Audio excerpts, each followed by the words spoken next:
Buen día. La idea de esta clase es darle una pequeña guía, una anticipación del contenido de la bolilla 5,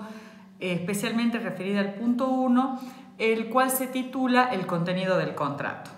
Vamos a ver un concepto. ¿Qué es el contenido del contrato? El contenido del contrato es lo que el contrato dice. Esto es indistinto la forma que se emplea, ya sea si ese contrato se celebra en forma verbal, en forma escrita, en forma incluso expresa o tácita. Lo que el contrato dice, eso es lo que conforma el contenido del contrato. Y eso viene a ser el deber ser, la regla de conducta a las cuales las partes en principio de las partes de una operación jurídica deben subordinarse, ¿sí? Pero esto no se agota allí, o sea, no solamente el contenido del contrato va a estar conformado por lo que los sujetos dicen, sino también por los preceptos creados por una de las partes o por todas las partes, como así también por lo que dispone el ordenamiento jurídico e incluso por los usos o costumbres, o bien, como refiere nuestro Código Civil y Comercial actualmente, los usos y prácticas. El artículo 958 del Código Civil y Comercial establece que las partes son libres para celebrar un contrato, son libres de determinar su contenido siempre dentro de los límites que sean impuestos por la ley, por el orden público, por la moral y por las buenas costumbres. La libertad contractual deja sentado lo que nosotros ya conocemos como el principio de la autonomía de la voluntad de las partes, cuál es uno de los pilares fundamentales sobre los cuales se edifica el movimiento de la codificación. El fundamento constitucional de la libertad contractual está estipulado en el artículo 19 de la Constitución Nacional, según el cual todo lo que no está prohibido está permitido, como así también su protección la consagra el artículo 17 de la Constitución, que refiere al derecho de propiedad. Esto tiene un efecto inmediato en el reconocimiento de la fuerza obligatoria de los contratos y ya existía, ¿no es cierto?, conforme el artículo 1197 del Código de Vélez,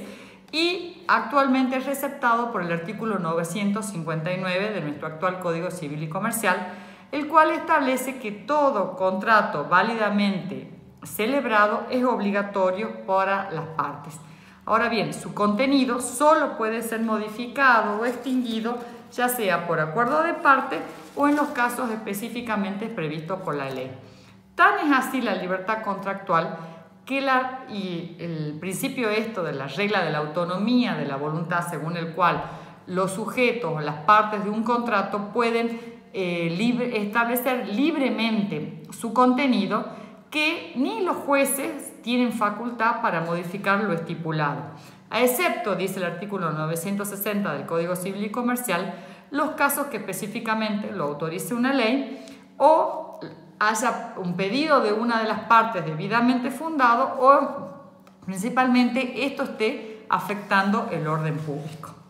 Entonces acá cuando hablamos de la libertad, hablamos de dos clases de libertad, la libertad de contratar y la libertad contractual. ¿A qué nos referimos con la libertad de contratar? Es la libertad de celebrar o no celebrar un contrato. Cuando decido celebrar un contrato, las partes se sientan primeramente a negociar ese contrato y eso es lo que se conoce como la libertad contractual, que es la libertad que tienen los sujetos de una operación jurídica de resolver o decidir cuál es el contenido de ese contrato y qué es lo que se va a estipular, cuáles van a ser las reglas sobre las cuales va a basarse esa relación contractual. El límite está estipulado expresamente por el artículo 958 del Código Civil y Comercial y está fijado por la ley, el orden público, la moral y las buenas costumbres. A esto cabe agregar lo establecido por el artículo 962 del Código Civil y Comercial, según el cual las leyes que regulan los contratos son, por regla general, meramente supletorias de la voluntad de las partes. Solamente los límites a la libertad contractual está dado por lo que se conoce como las normas indisponibles o las leyes imperativas. Es de aquí que el orden público sería el único límite señalado recientemente, y ese orden público está dado por, o que se entiende por orden público, podríamos decir que es el conjunto de principios o instituciones que se consideran fundamentales en la organización de un país y que inspiran el ordenamiento jurídico. Tan es así que, por ejemplo, la Corte de Justicia la Corte Suprema de Justicia de la Nación ha establecido que son legítimas ciertas restricciones en los derechos emanados de los contratos, siempre que sean razonables y limitados en el tiempo, y eso es lo que se conoce o se ha destacado como la doctrina de la emergencia. ¿Cómo podríamos explicarlo esto en una situación totalmente actual que estamos padeciendo, podríamos decir? Hoy en día estamos con esta situación de emergencia, con una situación en la pandemia, en la cual existe la obligación de permanecer en un aislamiento social y si bien el plazo está próximo a vencer, se entiende que va a continuar. Esto ha traído toda una convergencia y un problema de carácter netamente, podríamos decir, económico, y ustedes habrán escuchado en los distintos medios de comunicación que está previsto regular, que el Congreso de la Nación establezca una determinada ley que, por ejemplo, se prohíban los desalojos durante un determinado plazo, o estamos refiriéndonos, ¿no es cierto?, a los contratos de alquiler, o que el precio del alquiler quede congelado. Esto acá vemos que una cuestión de orden público establecería próximamente una norma de carácter imperativo, una ley imperativa,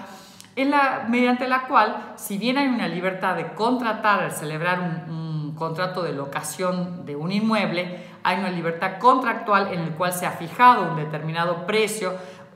un tiempo de pago bajo apercibimiento de desalojo, y sin embargo esta situación de emergencia nacional nos lleva a la situación de que exista, porque todavía no ha surgido esa ley, pero posiblemente en los próximos días el Congreso de la Nación establezca una ley que va a ir en contra de lo que hayan dispuesto las partes al celebrar ese contrato, y es, por ejemplo, la imposibilidad de, ante la falta de pago, proceder al desalojo o desocupación del inmueble. Y esa es una norma que está prevista en el momento que regulamos en el Código Civil y Comercial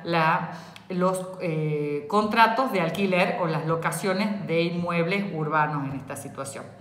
Entonces vemos que una norma o una cláusula estipulada contractualmente cede frente al orden público y va a nacer de esta manera una norma imperativa que va a estar por encima de lo que hayan regulado las partes de ese contrato de locación de inmuebles al que le estaba dando,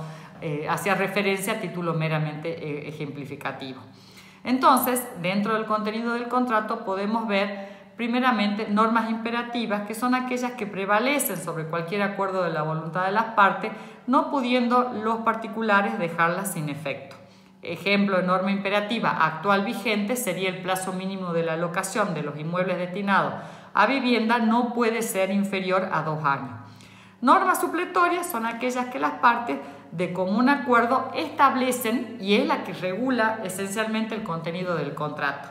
Sin embargo, también se entiende por normas supletorias aquellas que están estipuladas en el Código Civil y Comercial, no tienen el carácter de imperativo. Entonces, si las partes al celebrar el contrato y al establecer la nómina de cláusulas han omitido, nos vamos a poder, en ese caso,